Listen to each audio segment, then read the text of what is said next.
আমি ভিক্ষে করে ফিরিতেছিলেম গ্রামের পথে পথে, তুমি তখন চলেছিলে তোমার স্বর্ণরথে। অপূর্ব এক স্বপ্ন সম লাগিতেছিল চক্ষে মম।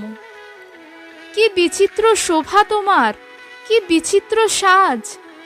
আমি মনে ভাবিতেছিলেম, এ কোন মহারাজ? আজি শুভক্ষণে রাত পোহালো, ভেবেছিলেম তবে আজ আমারে দ্বারে দ্বারে ফিরিতে নাহি হবে।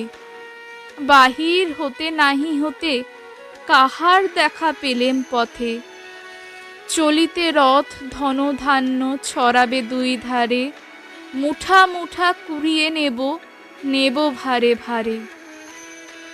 দেখি সহসা রথ থেমে গেল আমার কাছে এসে, আমার মুখ পানে চেয়ে নামলে তুমি হেসে। দেখে মুখের প্রসন্নতা জুড়িয়ে গেল সকল ব্যথা। হেনকালে কিসের লাগি তুমি অকস্মাৎ আমায় কিছু দাও গো বলে বাড়িয়ে দিলে হাত। মরি একই কথা রাজাধিরাজ, আমায় দাও গো কিছু। শুনে ক্ষণকালের তলে রইল মাথা নিচু।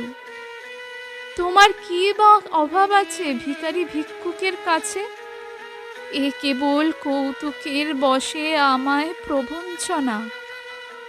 ঝুলি হতে দিলেম তুলে একটি ছোট্ট কণা। যবে পাত্রখানি ঘরে এনে উজাড় করি, এ কি ভিক্ষা মাঝে একটি ছোট সোনার কণা দেখি।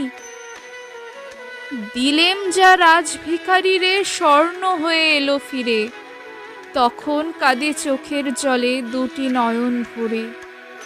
তোমায় কেন দিনি আমার সকল শূন্য করে?